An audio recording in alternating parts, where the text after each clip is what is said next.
When I share my story, it's about more than solving the mysteries of our solar system. I represent the curious spirit of the nation, the Choctaw Nation. I am our past. I am our present. I am our future. I am all of us. When we share, we become one because our stories make us more. Stories keep our culture alive. See them and share them at togetherwe'remore.com.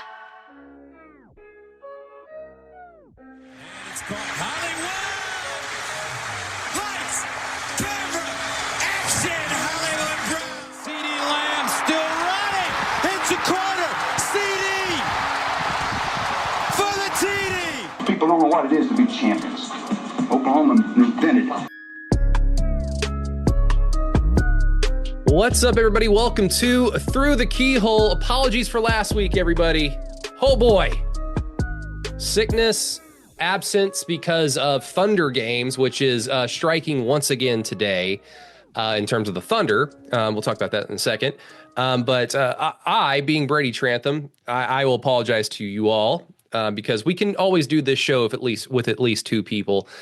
I have not been sleeping really at all very well since not yesterday. This is Tuesday right now. It's 6:45.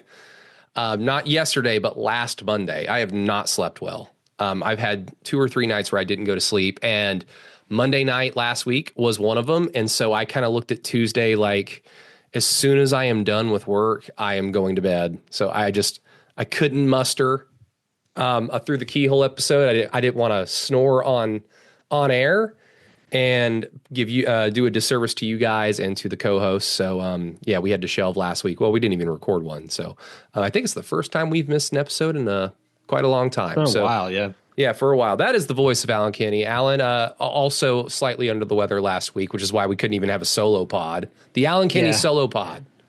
Yeah, no, I don't think anybody wants that, but I haven't slept in like 30 years, it feels like. So, you know what I mean? Like, yeah. Sleep apnea has been. You've got sleep apnea too? Mm-hmm. Oh, God. I do indeed, yeah. Does everybody have that?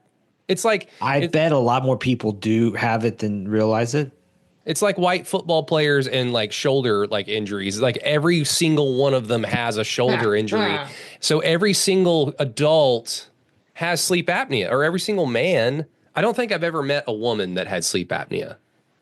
I have. I'm not in like a sleep apnea support group or anything like that. I just happen to know one. Yeah, I am. Yeah, it's not fun, you know. Yeah, I'm currently, I guess let's get into my medical history. I am currently waiting for my insurance to kick in because I just, I mean, if you guys have been listening to us for the last few weeks, I left my job at OU because I found a new opportunity with Visit Norman, which, as a weird shout out, I'm not going to say who it is, but somebody... When I went and interviewed for this job, it's a marketing job with Visit Norman, so tourism, destination marketing for the city of Norman. When I went up to the interview, and I was very excited for this opportunity, the first thing I hear thrown at me from across the table is, "So you're the Through the Keyhole guy." And my eyes got so big because I thought, oh God, am I ruined? Yeah, right. I've been waiting for that day forever. Are you like Bob Stoops' golfing buddy, and then he's gonna like walk out of a closet like ninja style and no. But fortunately that didn't happen. This person from Visit Norman actually has listened to the podcast for a long time, so that was very nice to hear.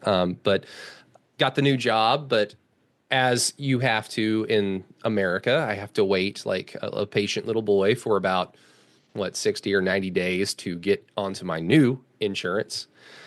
And I had to shelve a specialist appointment with, I don't even know, I can't even remember what this type of specialty is called, but I'm essentially trying to see if I'm eligible for that damn implant, the Inspire thing.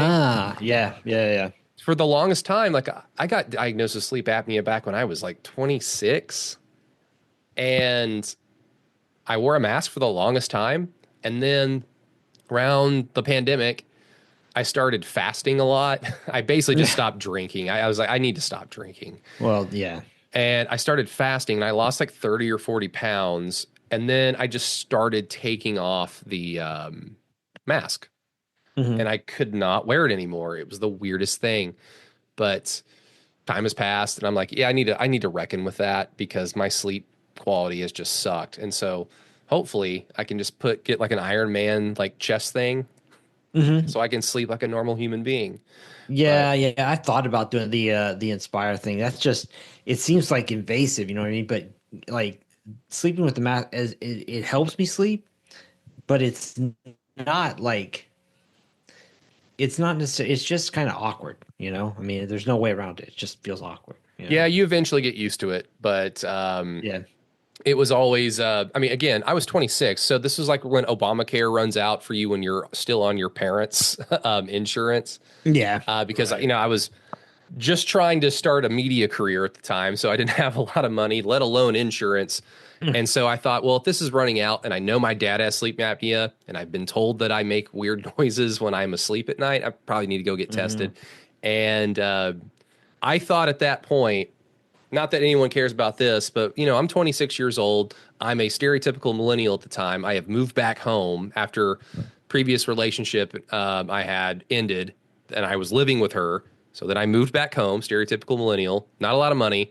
Now I have to wear this damn mask over my face when I go to sleep. I'm like, yep, there goes my sex life. It's all gone. Like I'm done. Yeah. who who Yeah. who will love Yeah. me? Yeah. How could I be loved? Yeah. Yeah. No, but fortunately, yeah, trying to get all that squared away. But none of you give a shit about that. All you guys care about is the Oklahoma City Thunder. Oh my God, Alan, they're back in the Western Conference Finals. They are. They are indeed. Yeah, man. That was. I'm sure there were a lot of nerves there in the Paycom Center on Sunday for Game 7, and they played so tight there, like a quarter, and then all of a Yeah. sudden, whoa, you It, know. it's weird. Game sevens, I feel like and I could have done the research for this. If I was still covering the Thunder like I was a few years ago, I would have done this research. I feel like every time I tune in for a game seven, it's a blowout. Whether the Yeah, home the home team wins in a blowout or the road team wins in a blowout. Like I just feel like once you get to a game seven, both teams have thrown everything in the kitchen sink at each other. And for the most part, unless you have like a 1-2 situation where it's like clear these are the two best teams and you hmm, get to a game seven, it's like, yeah, that's a very unique situation. But for the most part, one team, in a game seven scenario, one team has overachieved or has gotten some miracle performances out of some yeah, players that you cannot like set a clock to. And at some point, it just like the dam breaks. And for Denver, unfortunately for them, because half their roster is just either not playing or injured. yeah. And Aaron Gordon played with a damn near torn hamstring, which I thought was just the silliest thing. But I mean, Hmm. credit to him for trying. But yeah, Thunder are back. And like last I covered them, I covered the team with Al Horford and Alexei Pokashevsky dribbling the ball off of his foot in an empty arena. So Oh they've come a gosh. long way in a relative short time. Probably is this the best tank job in the history of the league? It's got to be up there, right? I mean, I guess, way back in the day, I guess the Spurs technically tanked to get Duncan, right? But that was But that was, purely yeah, that exactly. team. I think the 97 Spurs had some expectations, but literally everyone got hurt. And so they had to like pivot on a dime and they realized, oh, wait, Tim Duncan's a senior. Yeah, exactly. Yeah, exactly. I mean, David Robinson, I think, got hurt like within Game the first four. 5 or 10 games. Yeah, I Yeah. mean, like, so, yeah, I mean, that's the one that really comes to mind, I mean, but I think. What the thing about the tanking is that I think that Oklahoma City has just done it better than anybody. I mean, in terms of not necessarily going all in on one guy like you saw maybe with I mean Joel Embiid kind of became the epitome of that, right, for the 76ers. Like, and I mean, for the Thunder, it's just been pick after pick after pick after, and they're hitting. I mean, it's a very well run franchise. I'm not a huge Thunder fan or anything like that, but it's hard to ignore. Yeah. I mean, your boy Bomani talked about it on a previous podcast where he gave the Thunder's tanking credit because while they were actively losing games, they were losing games because they were scouting players and putting them out there way quicker than they probably should have in their NBA careers because they thought, okay, maybe let's throw them out there and see what we got. And they found players like Isaiah Joe. They found players like Kenrich Williams, who's not played that much since round one, if any at that. But these guys are still on a roster of a team that won 68 regular season games. So I think Bomani mentioned that the Thunder and Sam Presti, when they tanked, they didn't also cultivate an atmosphere of losing. Like, we're not losers. Yeah. Yeah. And I mean, I guess what you mentioned, 2020 or was it the 2021 season? It's kind of easier to tank when there's nobody around. Exactly. Did Presti play in the pandemic? Yeah. No. Like that's one of the more frustrating things about being a Miami Heat fan. But I also love it because Pat Riley will go up to a podium and say, tanking's for losers. That. We do not lose. We happen to have lost, and we lost a lot this past season. But they were also probably going to be the only play-in team to ever make an NBA Finals. Yeah. That. Pat Riley would do that. I don't know about anybody else, but a Pat Riley-led organization would do that. But anyway, that's why Matt Burton will not be here tonight because the Thunder, and as we're recording, will be tipping off against the Minnesota Timberwolves for the Western Conference Finals in Game 1 in Oklahoma City. So no Matt Burton.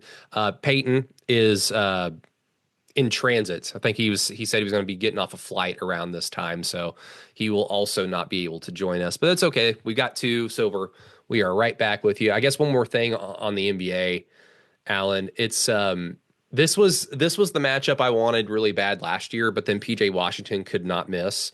I desperately want Shea versus Anthony Edwards to be like the next player rivalry over the next 5, 6, 7 years. If both franchises are fortunate enough to keep their cores and those players stay in their respective cities, like that to me has the makings of like this generation's big rivalry.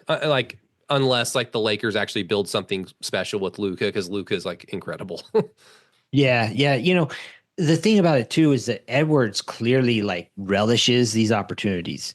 I mean, playing in the playoffs to him seems to be just, I mean, I guess he really goes for it. You know what I mean? And he's also big and physical enough that a guy, I mean, he's going to give Shea problems, in my mind. And it's an interesting like matchup because you start going back and forth. I mean, there's not going to be any chance of really like, bodying, as you might think Gobert's a sucker, and you're probably right.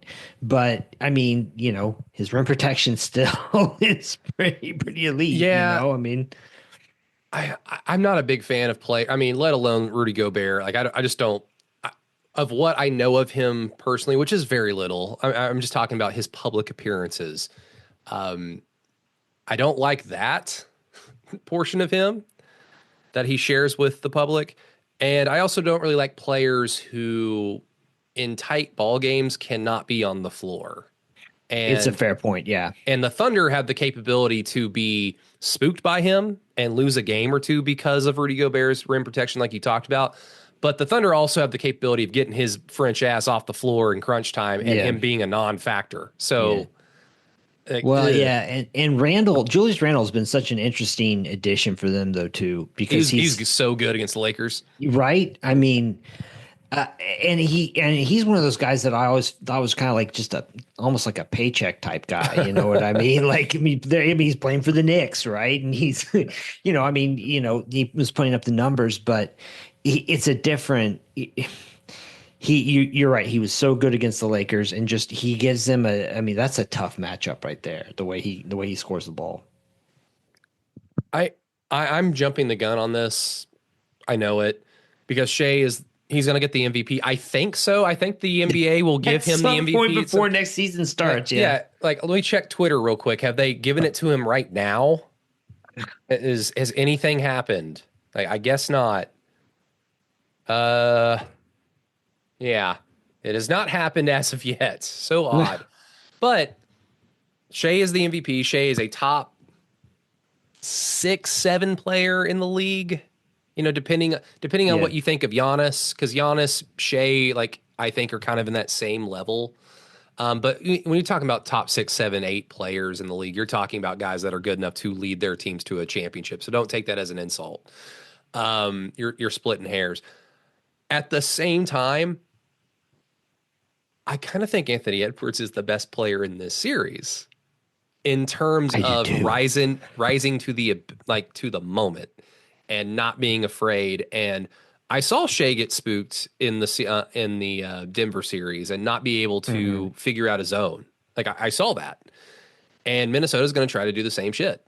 I think Shea is a better overall basketball player, but I think there's something to Anthony Edwards and the way he plays that I think he's probably going to be the best player in this series. However, that didn't stop the Thunder in the previous series because Jokic was the best player on the floor in the second round, and the Thunder still prevailed. So it has the makings of a fun series, and obviously it's going to affect Keyhole because if the Thunder are going to be playing on Tuesday nights, then no Matt Burton. So it'll also be affecting my pocketbook. So in a good way or a bad way? You know what? Actually, I feel like I'm actually futures wise, I'm actually pretty well covered for both these teams.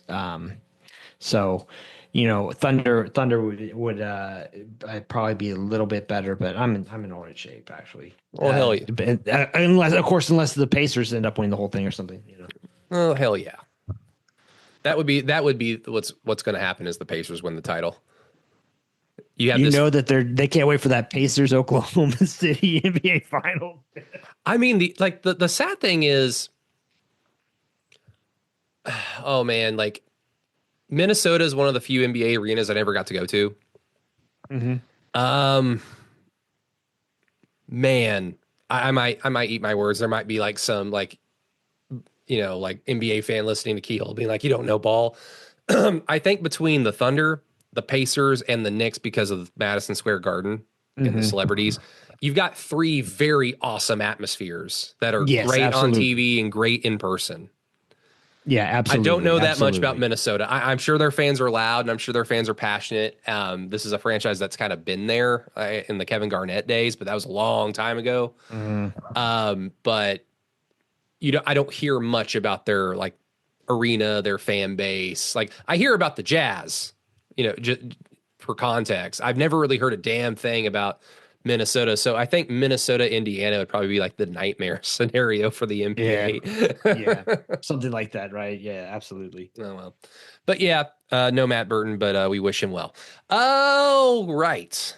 Remember, this is an Oklahoma football podcast. I do want to mention for our patrons out there, who we greatly appreciate. Hopefully you enjoyed the, little ranty post from the Monday post from yesterday. And if you liked it, thank you. If you didn't like it, I will blame insomnia on it because I wrote that at 4 a.m. because I didn't go to sleep. And I was like, well, I need to do something. So I wrote that. But also in that post, for those that don't really like reading, and that's fine, we ain't got time to read. We didn't come here to play school either. Like, I get it. But for those that didn't check it out, patron-wise, and if you would like to join the Patreon, maybe this might entice you.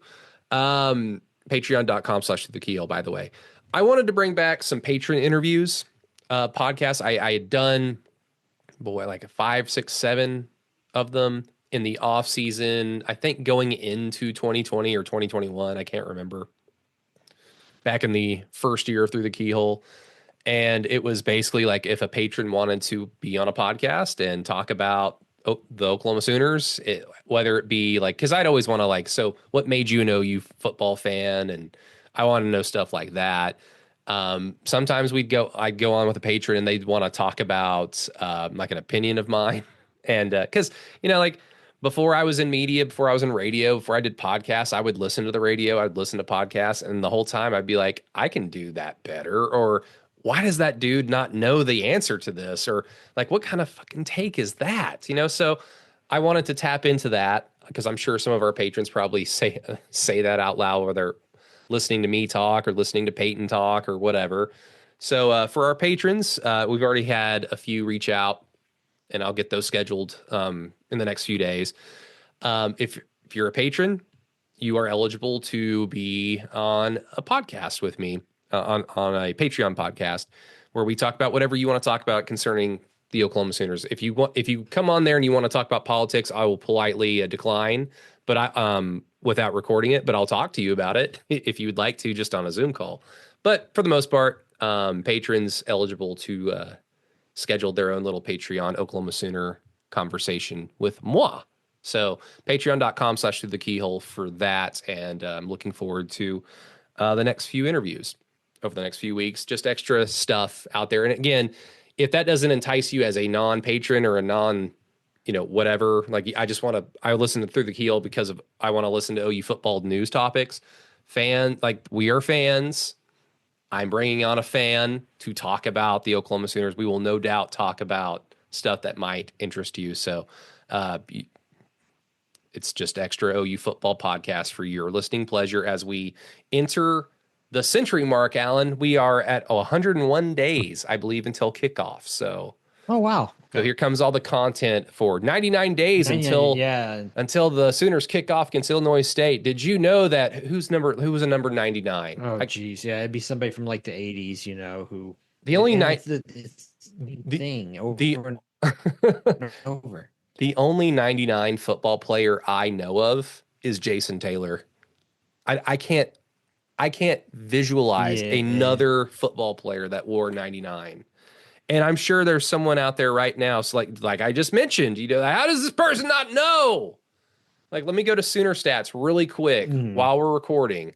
Sooner Stats jersey number. CJ Ayu was at 99, right? I'm not.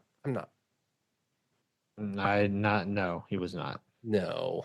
Let's see. I can't think of 199 that has played significant snaps for OU going back to forever. Oh my God, CJ Ayu was 99.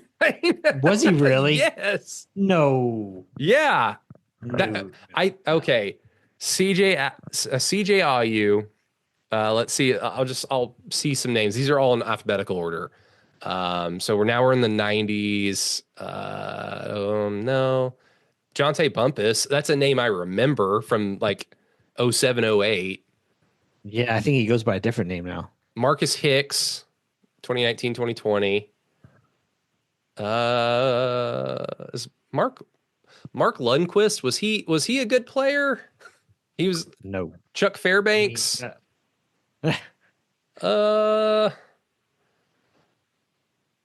This is just a name I knew because it's so long, but Dwayne Orso Backus, hyphen name. Yeah. Marcus Strong, Ron Tatum, who I thought Ron Tatum wore 99 in 2018. That's what it says. Then again, he never.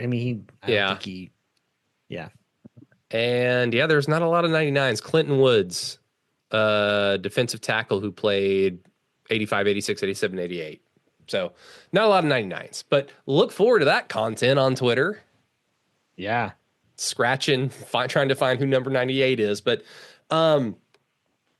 we are officially, I mean this with every ounce of my being. Are you ready for the new era of sports in Oklahoma? Want to be ready for some real Southern football? Kaizen Performance in Norman, Oklahoma is your spot for physical and mental growth. By empowering a lifestyle of constant, continuous improvement, Kaizen Performance's gym experience lends itself from the experienced training fanatics to those who want to make a positive change in their lives and everyone in between. Come see their new location at 158 Armstrong Court in Norman, Oklahoma. With experienced trainers who understand that every client has individual desires and needs, in-person and online customized training programs and nutrition plans, Kaizen Performance has everything to offer for you to meet your goals. Again, their new location is 158 Armstrong Court, Norman, Oklahoma, 73071. Seriously, Brady works out there, and so does Peyton when he comes to home games. Come work out with us and get ready for the week-to-week grind of real Southern football. Kaizen Performance, Norman's own local gym where your goals are a workout away. We are officially in Ari Wasserman says silly shit season because there was a fancy graphic that went out with his handsome face and the handsome logo of the Texas Longhorns being his pick to win the college football playoff there for the national championship. And I mean, Allen, I don't have a good memory. I feel like this is the second or third time Ari has picked Texas to win the national championship. And that includes that's two coaching regimes. So I think he picked a Tom Herman Texas team to win the national title in the offseason, and now he's picked Sarkisian to win one. So rooting interest much? I'll confess I haven't followed Ari's opinions that closely. Oh, I love it. He breathes life into the offseason that is through the keyhole sometimes. He is, though, I mean, one of the biggest proponents of the stars matter theory, obviously. And, because he covered recruiting for a long time, right? Wrote about it. And now he's kind of ventured out more into the broader sphere of college football. But look, if your argument is the most talented roster is the best team, I mean, I don't know if Texas's roster is the most talented necessarily, but it's up there, right? And if that's how you're doing this exercise, I mean, I guess Ari has a foundation to build from there. And I think one thing that does seem to be occurring, and it was talked about kind of at the end of last season, is kind of the end of super teams. And it does feel to me like perhaps the distribution of talent is, kind of flattening a little. Enough so that there's more uncertainty around just who might be the absolute best team this year. We're still trying to figure that out. And I mean, there's no team that I think anyone looks at and just says, oh, I mean, that's an unbeatable team, or that team is a clear number one necessarily in their conference. Yeah. And let me try to do a good job here, and because there are a few members of my family that are Texas fans that listen to the podcast, so I'll do a solid by them. Texas is loaded basically everywhere except at the quarterback position in terms of what we know for sure, if that makes sense. Mm-hmm. Yeah. Now, if the question is Arch Manning the number one recruit of all time with this football pedigree at a school like Texas in the SEC, it just seems like they're trying to write the movie and trying to tell you the ending of it before the movie actually starts, to where we can actually tell, was the movie good or not? I don't know. I've not seen it yet. I heard Sinners was good.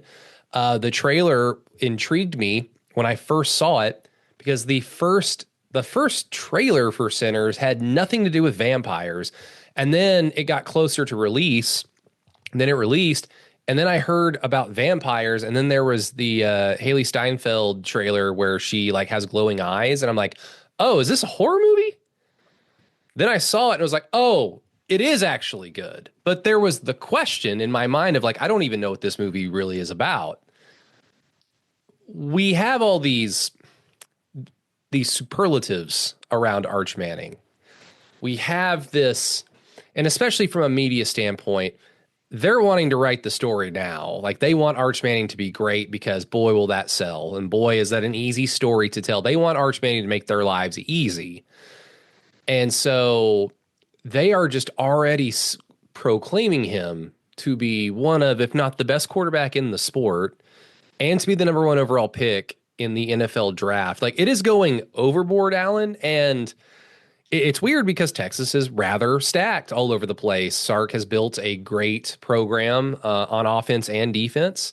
He has shown the ability to develop talent. Now, I think you've pointed out that a lot of Texas's recent draft success is all on Tom Herman's recruited players, and the players that Sark has brought in, it's not really hit yet, but this is kind of like the year where guys that he would recruit and then develop for a few years would now be trickling into the NFL. So maybe that changes.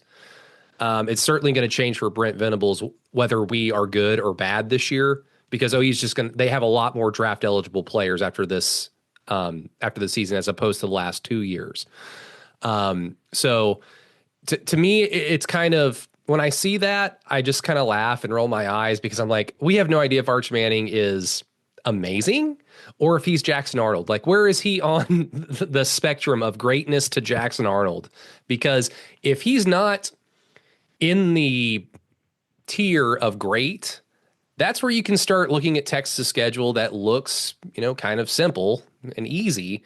And you can see loss. Oh, 3 losses. That's not good for a team that everyone thinks should win a national title. Yeah. And I got to be honest. I mean, I went back. I've watched some of Arch's. I guess he got 2 starts last year, right? He started the Louisiana Monroe game, I think, in Mississippi State while Quinn Ewers was out. Yep. And, it's kind of like what you expect from a highly touted young quarterback, right? I mean, to be honest, the Louisiana Monroe film isn't very good. I don't think, and of course, this is me just watching the TV broadcast. I don't think it looked all that great. There was definitely some improvement against Mississippi State, but it is very strange to me how well I guess it isn't that much of a. It isn't like that surprising how much it seems like the media really wants him to succeed, because God, it's an easy story that writes itself. But it's just it's it's way out in front of itself. It's over its skis, the whole narrative. And I mean, I'm not anybody who's sitting here and saying, "Oh, Arch clearly sucks," blah blah blah. Like, come on, man! Like, you can't make that. You can't make that statement. But going in the opposite direction to me is just hyperbolic. Yeah, and let's talk about what we know. And why are we talking about Texas? Well, because what they do greatly affects OU. So if Arch Manning is incredible, he will beat Ohio State on the road, and then they will go into the swamp the week before the Cotton Bowl and win that game. And OU could very well be undefeated, or they could have 1 loss, or hell, they could have 2 losses. And so if Arch Manning is amazing, oh boy, there's going to be another loss probably in the Cotton Bowl. If he is not, it opens the door for a team that went 6-7 the year previous to go into a neutral site, hallowed ground stadium and come out with a win. So this is not us trying to like boost the algorithm. Let's talk about Coach Prime or talk about Arch Manning. This is OU's chief rival. And so we are greatly interested in just how good Arch Manning is. But let's talk about like what we know. You already kind of touched on the Louisiana Monroe performance. That is something that, as an OU fan that's hungry for Texas to show at least enough of enough flaws for me to go into that game and think OU's got a legitimate shot to win this game, I would just throw that in the trash. Because if that was an OU quarterback, true freshman quarterback, or I guess true sophomore in his first start, when he's not the entrenched starter that year, I would also throw it in the trash, because I'm not expecting that much. Especially for, I mean, I know Arch got some athleticism to him, but it's not what makes him incredible on paper to a lot of people. If you're talking about like an athletic quarterback like Kyler Murray, that's where I'm like, I'll have a little bit of a higher expectation for you to perform well, because while you may not be as comfortable with the playbook or like live fire in front of a new opponent, You can go out there and run around and make a play as an athlete, if that makes sense. So he's got some performances under his belt, just like Jackson Earl did his true freshman year with the I guess, mop up duty in the first part of the season, the BYU off the bench performance in the fourth quarter, and then, of course, the Alamo Bowl. Other than that, the only other thing that we know for sure, Alan, is that Quinn Ewers, who to me is like a lesser version of Landry Jones, in that Landry, to me, like they're two completely different like types of quarterbacks. Let me just make that clear. But Landry was a quarterback that never gave me the faith that if OU played a team of slightly like better talent or equal talent, Landry rarely gave me hope that he alone would will the Oklahoma Sooners to victory. Does that mean that he did not make good plays in big games? Of course he did. The throw, Kenny Stills in Florida State, the Nebraska 2010 Big 12 championship game, he made throws, he made plays. But when you're talking about QB1 at a program like OU or Texas, and you got that much hype and you have that much talent, you need to start willing your team to wins. Not all the time, but that's what made Baker great. That's what made Kyler great. And that's what made Jalen great. Like, that's what it takes to be that type of quarterback. Well, Quinn, to me, is a lesser version of that, because Quinn also didn't really ever give me the impression that when Texas played somebody of slightly better or equal talent, that he was going to beat them. Like, Sark has to clearly hold the guy's hand and say, you throw there, big guy. And Quinn's like, okay. And then he throws it that way. And he throws a really damn pretty ball. But once you got off script, or once an opponent could punch back, that's where Quinn would be like, yeah, I don't know what to do. And add to this that he was hurt last year, and superstar on the bench couldn't usurp it. So that's what we know too. But that seems to just not be like a thing, because we're already saying Arch Manning #1 overall pick in the 2026 NFL draft. So like, where's the crazy line? Am I on the crazy, like I'm on the wrong side of the crazy line, or am I thinking about this correctly? No, you're really not. And that's part of the thing that I find so befuddling, because, again, Quinn Ewers was not a bad quarterback. No, he was neither not. Neither was Landry. So you're right. Yeah. But he wasn't an unbeatable quarterback. And there were often times, I think if you watched Texas last year, there were often times where it did feel like he was holding them back. Okay. And, go back and just Texas put together a great record last year, and they beat a lot of teams, including Oklahoma, resoundingly. So that's not, I mean, you can't knock anybody there. But you go back and look at, the best win that Texas had last year was probably like at A&M. And a quarterback who, who was starter, played most of the snaps against Georgia twice, had to go into overtime to beat Arizona State, who led his team there. I mean, he made a play in overtime to win the game, but that's not a team that Texas should need to be playing. It should be in an overtime game with. There's something about Arch's inability to unseat Ewers last season. It just doesn't add up to me. And maybe, I don't know. I mean, you could argue, well, the Mannings didn't want him to play last year. Maybe, I don't know, but that's stupid. I'm sorry, Alan. That's stupid. I'm not making that argument. I don't know. I mean, that's the kind of thing you might hear out there, but it's like, I know you're not. I'm just saying that talking point is out there with a lot of people, with a lot of credible people that have big platforms, and they're saying dumb shit like that because it they want to make this an easy story. And people like Peyton Manning, people like Eli Manning now. They didn't like him that much when he played, but they like him now. And Arch is related to them. So it's like, this has to work because, oh my God, good feelings and narratives and storylines. And it's Texas and it's a brand. And oh my God. And I'm sorry, but if the #1 recruit in the nation comes to your school and says, I don't want to play my first year or two, I want to sit and learn and develop, like, get the fuck out of here, man. Well, and like, here's it's a blood sport. And here's the thing about that too, is it's like, since when are the Mannings the people that run the football program? You know what I mean? Like, if we need you in there, your ass needs to get in there. You know what I mean? If you give us the best chance to win, you should be on the field.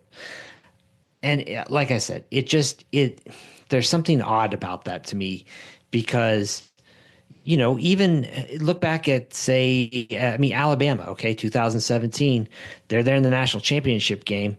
Jalen Hurts is looking not like the Jalen Hurts that we've come to know now. And Nick Saban makes the move decisively to go to Tua Tagovailoa, right? Alabama wins the national championship. Like, that never seemed to be really on the table with Arch and Texas last year. It's because he's not that good. Because We'll find out. Because if he was, he'd put him out there. That's why. But he's suddenly made a gigantic leap in year 3, which I'm not going to dog players for making leaps. Year 2, year 3. We're all hoping David Stone makes a big leap in year 2, and hell, we're all hoping PJ Adbarway makes a big leap in year 3.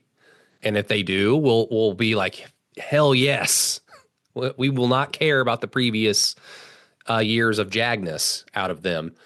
So I'm not going to dog them for doing something like that. But I mean, at the same time, you don't deserve all that hype, but also the I guess the caveat of, well, he wants to sit and learn, and the Mannings are going to run this. And, again, this is going to remind me, shame on Brent Venables and Joe Castiglione for letting us be bad last year, because the way it was working out when Arch committed and Texas had Quinn Ewers, I thought, year 2, if Quinn Ewers isn't good enough to get drafted, and I don't think he is, and then, of course, the fucking Miami Dolphins ruined that.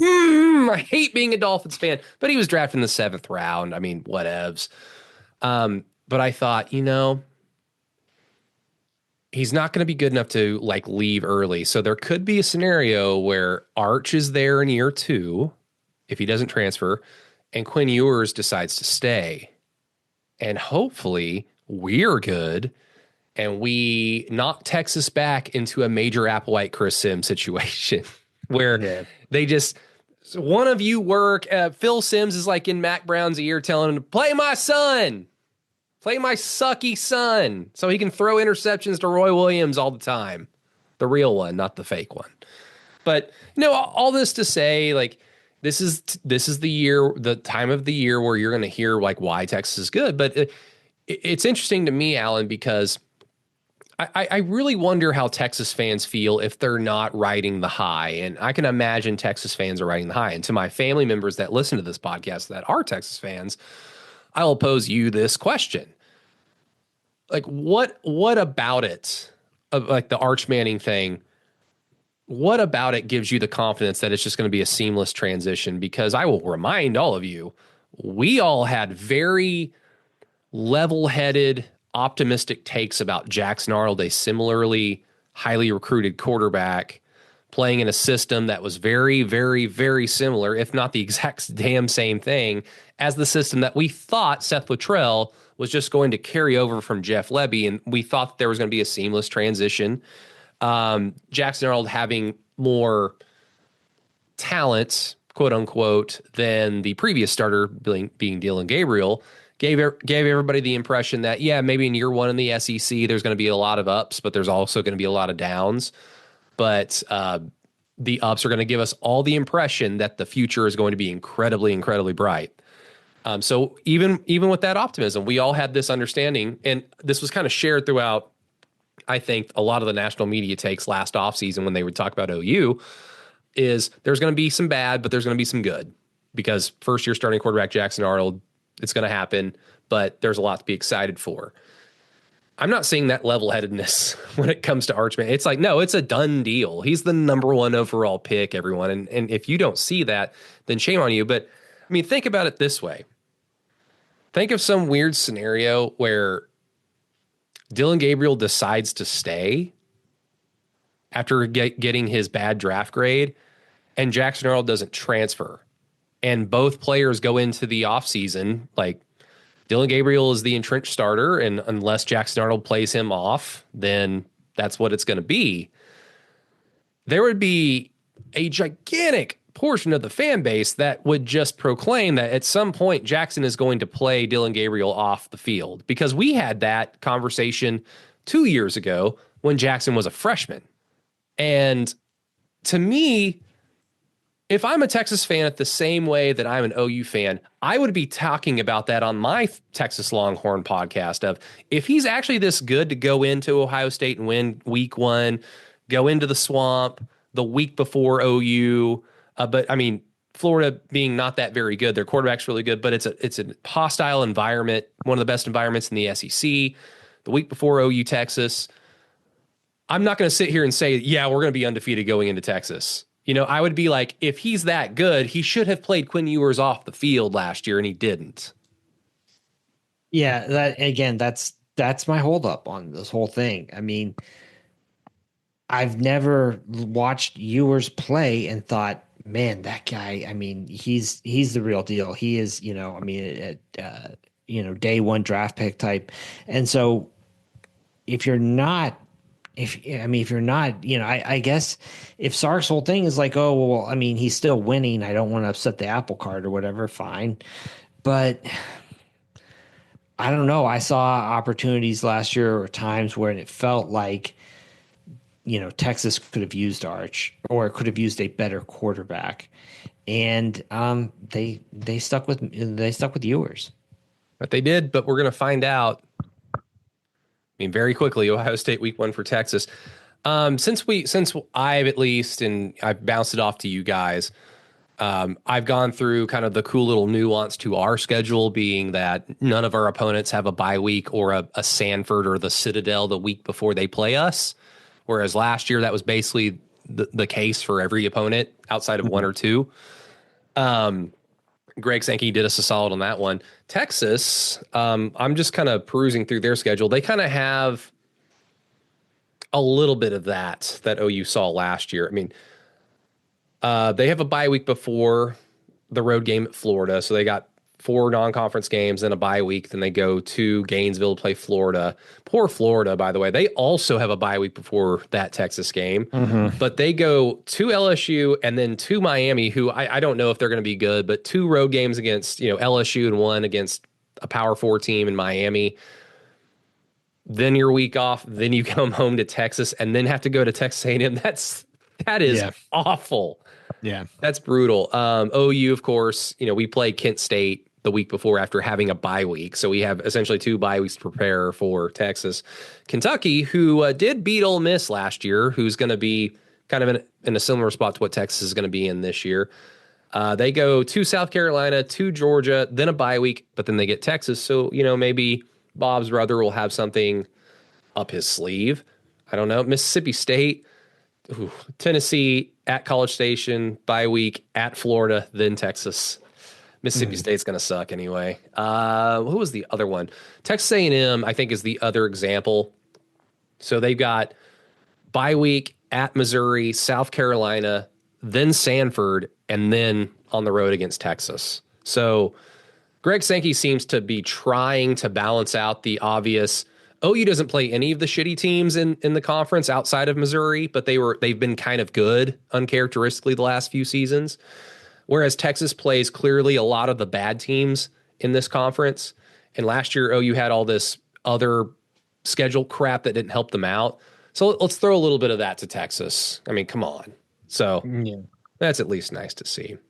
Yeah. It's funny. I don't think this gut punch of the schedule that OU got for these first 2 years in the SEC, if they do end up kind of reformatting things and going to 9 games in conference play, something tells me it's never going to really even out there for OU in Texas. Yeah. I mean, I will say in Greg Sankey and the SEC's defense, because I mean the formula they used or the idea that they used was stupid. Like, let's take the winning percentage from the last 10 years. Like that's silly because that has nothing to do with next year, the year after, especially when. I mean, everybody could tell at the time, like OU at the time, like should still be good going into the SEC. Texas is certainly on the up and up because they just hired Sark and there's a lot of good feelings around that. But Texas always has talent. It's just get the right dude to coach them and they should be good.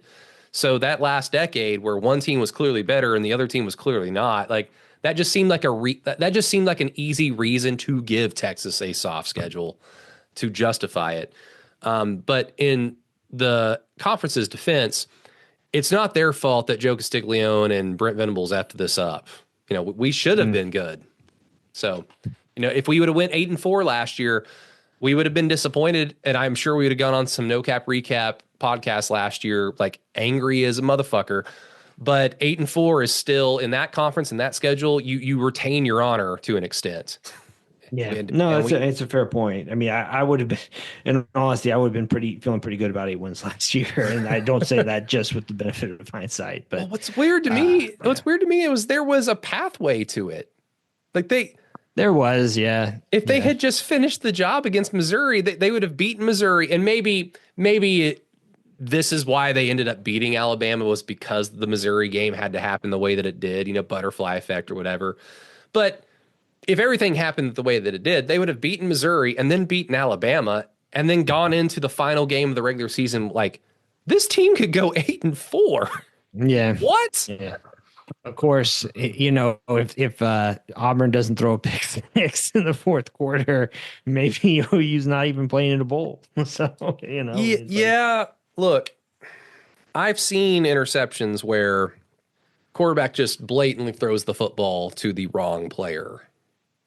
And I've seen interceptions thrown where the defense pulled a fast one on the quarterback and earned it. OU earned it. Like, yes, Auburn had to help, but we earned it. Mm-hmm. And really, it shouldn't have come down to that, because the tight ends that day. Why is Joe John and Finley employed? I don't know. We'll figure it out. Probably not. I do want to get to. I mean, we're not really a recruiting podcast ever. But obviously, we will talk about kind of the bigger fish out there, or the bigger recruiting stories, because while the individual recruiting process doesn't necessarily interest really any of us enough to talk about it on a podcast, there are times where recruiting processes with certain positions or certain players, it does kind of tell you a story about what the program is thinking, what the coaching staff is thinking. And obviously, I'm talking about the whole Bo Bentley, Jaden O'Neal thing. Bo Bentley being highly touted quarterback. I think he's the number 4, number 5 quarterback in the country, and he's going to be choosing between us and LSU. He's long been connected to Ben Arbuckle. That's where that connection comes from. And of course, Bo Bentley is intrigued by like the quarterback schoolness of both LSU and OU. And it feels so weird to put LSU in there, because when he was talking about it, I'm like, so Joe Burrow had one good year, and Jaden Daniels also. Jaden Daniels, and Nussmeier might end up being the number 1 pick this year too. Like, wait, now if he's going to be the number 1 overall pick, how's Arch Manning going to be the number 1 overall? It's a fair question, right? Can they both? It's a fair question. Yeah. It's not fair. Life isn't fair, kids. It's not fair. But yeah, so obviously OU with being QBU makes a lot of sense, and people are excited about Ben Arbuckle. And so the thinking is, well, this is Ben Arbuckle's first choice, so he's going to be the first big QB recruit in the Ben Arbuckle era. Oh, wait, OU already has a QB commit in Jaden O'Neal, who committed last offseason in the summer. Has a skill set that's very intriguing. I like both players for 2 completely different reasons from what little I've seen of them. But the monkey wrench, I guess, in the Jaden O'Neal situation would just be that after Seth Luttrell gets canned, classically that's when players might decommit, especially if they committed because of that coach. Jaden O'Neal certainly did, by all accounts, but he remained committed to OU. And OU hires a new offensive coordinator who has his own ideas and his own thoughts about what skill set best suits his quarterback for his system. But the school he ends up at already has a kid committed verbally. And also added to the equation is Jaden O'Neal moves, down the street from me, literally, in Mustang. I was kind of looking forward to this season Before I ever heard the name of Bo Bentley, I was kind of looking forward to like, oh, I can just go to a Mustang football game and go watch OU's next quarterback recruit. That'll be kind of fun. But Ben Arbuckle has his thoughts. It's become kind of an awkward situation listening to the OU podcast that really concern themselves in recruiting. Anytime Jaden O'Neal's name comes up, it's like, do you not get it? Come on, man. They want Bo Bentley. But it kind of begs a question because I've been very, even before NIL, I was always a little annoyed. And even when I was a college kid,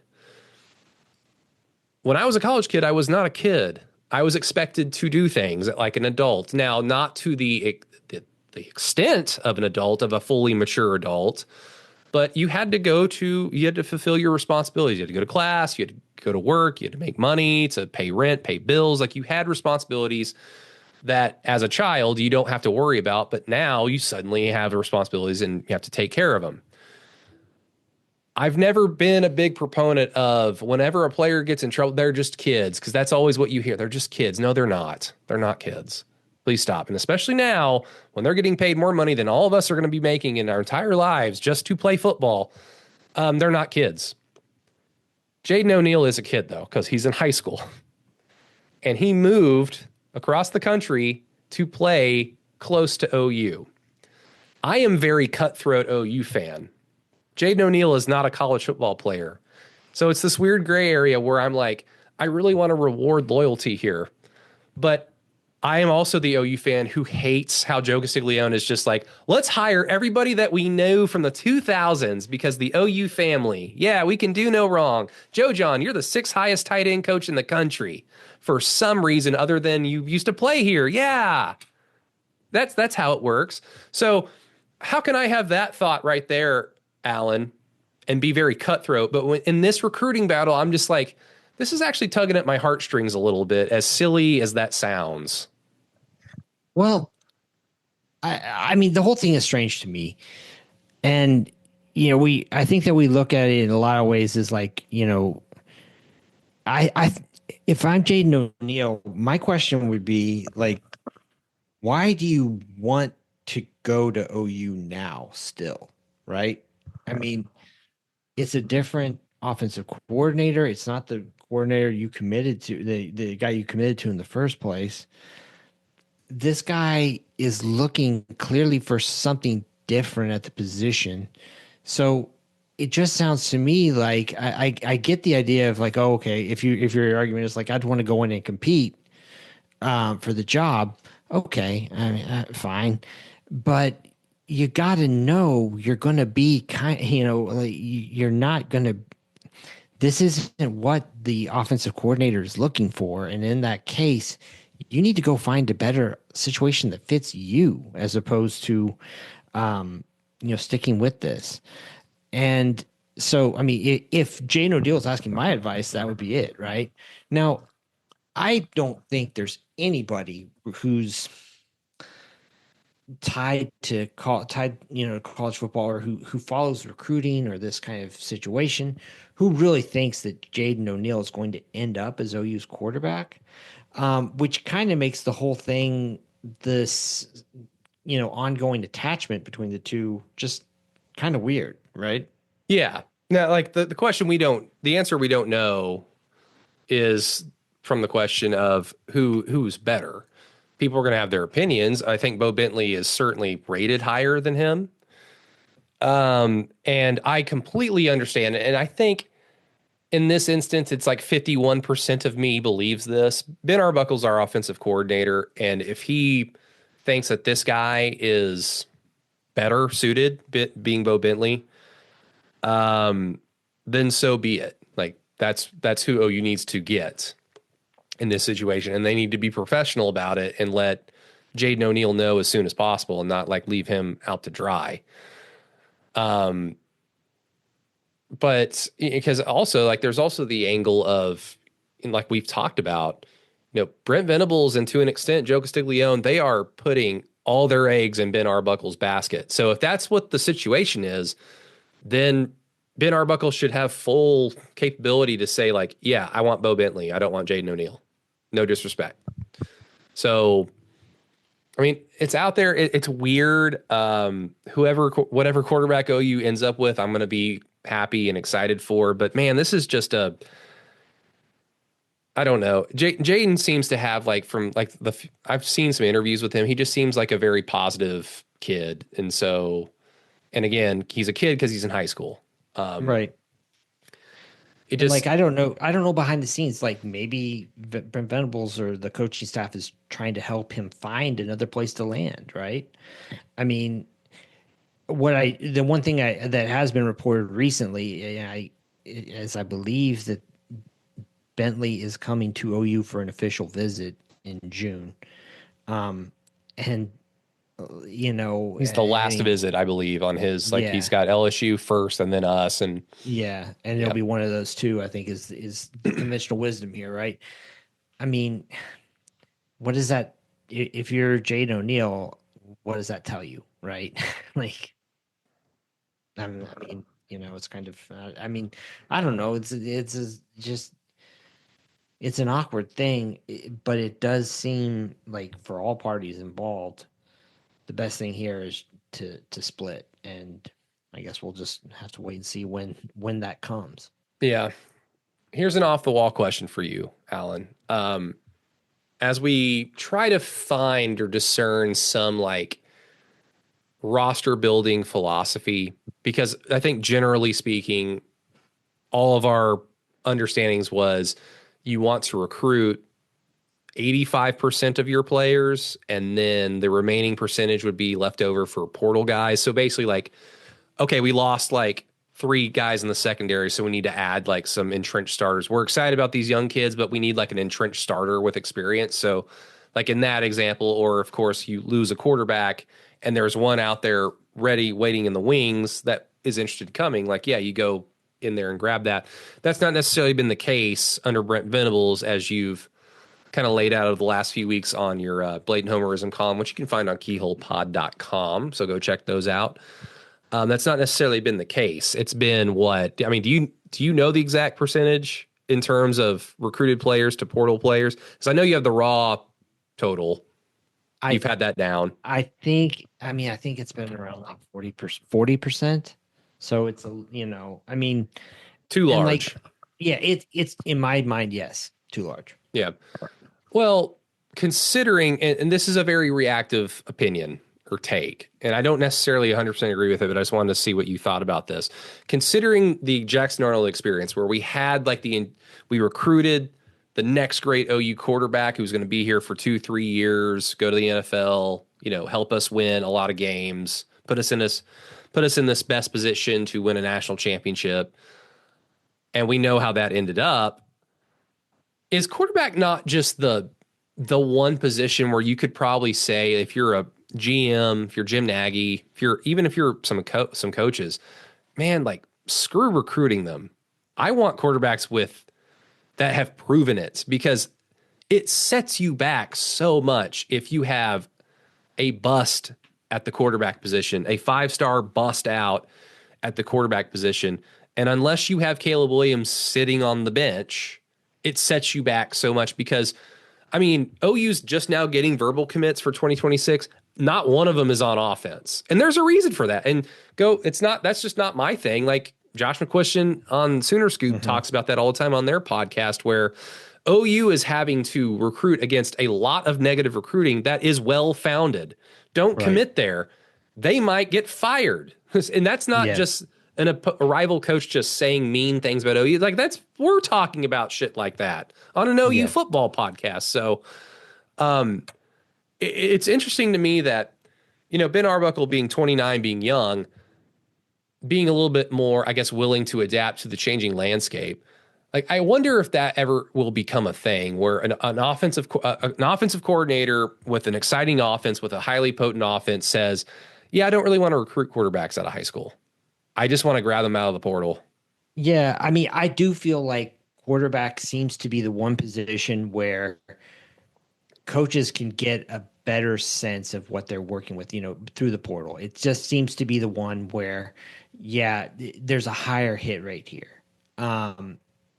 But that does put you in a bind, right? Because if you feel like you're more likely to get a sure thing, you're right. Why even bother recruiting, a quarterback in a class? And I think the answer is you build a lot of your recruiting around who your quarterback is in the class. I mean, you hear that a lot, that your quarterback's got to be, your top, um, one of your best, kind of becomes like an extra addition on the recruiting trail to your own coaching staff, right? I mean, I think that there's a certain amount of certainty, right, that you can, offer, even if, it's a crapshoot as to whether or not the guy will ever end up being your starting quarterback.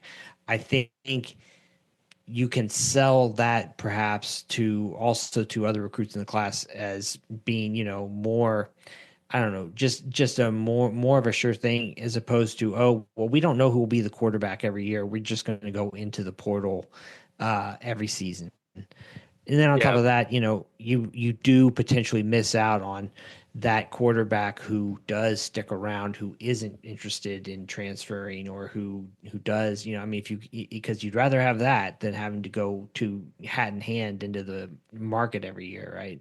Yeah. Oh, because I mean, you don't have to just only look for your starter, like for 2 years or for a year, and you just like kind of funnel through 3 or 4 quarterbacks in Yeah. 3 or 4 years. I mean, you could go out and find like a Michael Hawkins and give him drop a bag, because like he has tools. He's young. He had a bad season. Like he didn't have necessarily a bad season because of his expectations. The team had a bad season. You can find a situation like that where you can drop him an extra large bag to ensure he comes, and also to entice him to, like, we're going to develop you here in the event that the guy you go after to be your starter doesn't really Yeah. work out. Yeah. You have this kid that is kind of there as is kind of your placeholder, as like, yeah, this is the kid that we quote unquote recruited out of high school. To me, like, I feel like, because I mean, you see, like, this was always like the thing. I don't really think this is a thing in the NFL that much anymore, but I remember basically having this thought as a kid that if a quarterback was really good in college, they were never good in the NFL, like, ever. Yeah, well, it's probably because a lot of them were like option quarterbacks, right? I Well, mean, yeah, and I mean, the time when I was a kid was when the air raid like really took over college Yeah. football, Yes. where not everybody was running it. So the teams that were running it were just putting up stupid numbers, because it's like playing a service academy. Like when Texas Tech is in the Big 12 and OU and Tech are the only ones running the air raid, you have to worry about OU's talent, and OU didn't really have to like really gimmick you in the early 2000s. They're just still kind of running a funky offense, but relatively like straight up, if that makes sense. Tech is like running gimmicky stuff, and you have to prepare for it. Like it's like, shit, we're playing a service academy. We have to randomly change our game plan for this 1 week and then go back to square one, Yeah. playing a more straight up team. But back then, like the Cliff Kingsburys, who's the dude from Hawaii? Oh, Timmy Chang. Well, Timmy Chang, and then like Yeah, Cody Brennan. Cody. Yeah, well, there's Colt Brennan at Colt Hawaii. Brennan. Yeah, Colt Brennan.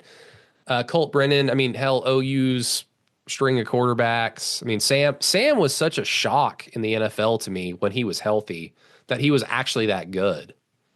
Because I just, my brain at the time was like, if you did well in college, you were more than likely not going to be good in the pros. And nowadays, it's not really that. I think it's more common for like your quarterback that runs kind of a quarterback friendly system in college can still have success in the NFL, because the NFL has modified itself to be like a quarterback friendly league. So it's just easily translatable. I mean, you had like Baylor and Texas Tech quarterbacks that didn't know how to diagnose like route trees, because they're just like run, go, route, run to grass and then throw it. There's stuff like that. I think that that's still the case for the most part, high school to college right now. I mean, we saw it with Jackson Arnold. It's still kind of odd that Jackson Arnold was not good, considering how good he was in high school, considering the system that he ran in high school. There is something to be said about expectations and the weight of everything kind of falling on you as a quarterback. And those are the things that you cannot predict, you know? So, I mean, I don't know. It just like quarterback to me seems like the right position over the next 10 years where that position is just not recruited as hard out of high school by the usual suspects because they're like, yeah, we can just go find a Will Howard and win a national championship. But we don't need to waste all this time and money and put all of our eggs in this basket that we very well think could succeed or it could blow up in our face. Yeah, and you wonder if a program that goes really heavy into like the GM side, that leans in on that kind of evaluation. I mean, I'm not quite sure how it's going to work out down the line with OU and Jim Nagy, but clearly Jim Nagy is going to have a lot of say in personnel, right? And that could be something where you see in the NFL, there are GMs who have different philosophies to team building, right? So one of them might, approach quarterbacks one way, or one might approach defensive ends one way. I mean, I guess that's possible. The interesting part to me is there's always like a salesmanship aspect of recruiting and also hell, like fundraising and support. And, I mean, for example, the Underwood kid, Bryce Underwood, I believe, at Michigan, right? They stole him away from LSU. Yeah. Gave him a huge deal, right? I mean, like it was kind of in a shitty season for them. It was kind of a rallying point, I mean, Yeah. I don't have a ton of sympathy, or pardon me, I don't feel too bad for a school that just won a national championship the year before, but you know what I mean? Like there was something to that for the entire fan base, and it was a big deal when he flipped that commitment to the Wolverines. Yeah. Again, he's going to have to see him, but I'd rather see him one time potentially than if he's actually good, see him a lot in conference. So I was very appreciative of that, but he might make me crow. I hope not in week 2. We'll find out. I mean, Alan, is there again, we spent an hour talking about Texas and then quarterback recruiting for OU. Is there really anything else? Gosh, man, not right now. And I hate to, I mean, adding on to this right now, the stuff that I'm working on, trying to do kind of a deep dive on what Ben Arbuckle really kind of hangs his hat on with his offenses, what we can see through 3 seasons. Not necessarily like, oh, he likes this set or this scheme, but as much more like what's the identity, or how does he can we see how he kind of molds his approaches to fit the personnel he has, that type of thing. And also, I mean, I'm thinking about also for our Patreon, for our subscribers out there, doing kind of a deeper dives into John Mateer. Because like the more I watch, I mean, there's definitely something there for you. And so, I mean, it gets me, I'm a little bit more bullish on that whole situation now than I was maybe a couple weeks ago. Yeah. I mean, God, 101 days of this crap. I know. And no, I mean, it's not with, it's the crap just being, we're all very excited for John Mateer. We're all very excited for Ben Arbuckle. The two of them in their third year together should have success. We just do not know how much success that will result in, because this is a very hard schedule and a very hard conference. And there's also just kind of like where would you rather be? Arch Manning certainly has the higher ceiling because of his mythical, status as a human being than John Mateer. But John Mateer has at least proven it at the college level. But then again, like John Mateer doesn't have as high of a ceiling as it stands right now than Arch Manning. So it's like, where would you rather be? What's more important? John Mateer balling against like a Mountain West schedule, or Arch Manning not playing that much and not being able to usurp Quinn effing Ewers? It's like, which do you value more? Like, I would like to say that playing football at a high level translates anywhere, but I also make fun of the fact that we're all like hoping that all these Kennesaw State dudes are going to save our offense. So yeah. Yeah, no, I feel you. It is what it is. But anyway, hopefully that will satisfy your OU football talk a lot, considering we talked about the Thunder for about 10 minutes and Texas for about 30 minutes. But hey, it's that time of year, man. And, like non-Thunder fan, I'm glad that they're giving us something to focus on in Oklahoma sports-wise, as well as Patty Gasso. Hell, the baseball team beat the crap out of Kentucky today in the SEC tournament. And I think that pretty much pencils them in for a post like NCAA tournament. I had visions of maybe hosting a regional that were siphoned out very quickly by Kentucky because we got swept. And then I guess we got gentlemen swept by Texas to round out the season. So at least the stickball teams will also give us OU fans more stuff to watch deeper into the calendar. That's all I really care about. Like, I want the Heat to go to the finals. If the Heat don't go, then hopefully the Thunder do. And then OU baseball and OU softball to play as long as possible. Just get us to June. Get us to June sports-wise, because then you can have like a few weeks off until Big 12 Media Day. Oh boy. SEC Media Day, and kind of like the official start of the 2025 season is like, okay, we have media days. We can talk about that stuff on Keyhole, and Brent Venables said this weird thing and blah, blah, blah. And this guy said he didn't know shit about John Mateer until yesterday. And oh God. And then before you know it, fall camp starts and we're right back to it. So. Yeah, absolutely. Summer goes fast, but I mean, sometimes it doesn't feel like fast enough. Exactly. Well, everybody, thank you so much for listening through the Keyhole. Once again, keyholepod.com for Alan's writings and patreon.com/through the keyhole for my writings, as well as extra podcasts, which again, podcasts that you could jump on. Just reach out to me on Twitter, Brady Does Sports, or reach out on Patreon on the page itself. So our patrons are eligible to jump on a podcast, talk about OU football with me. So I'm looking forward to getting some of those out for the next few weeks. But for the absent Matt Burton and Peyton Guthrie and Alan Kenny, who's here, and myself, Brady Trantham, everybody, thank you so much for listening to Through the Keyhole. Until next time, Boomer. Sooner.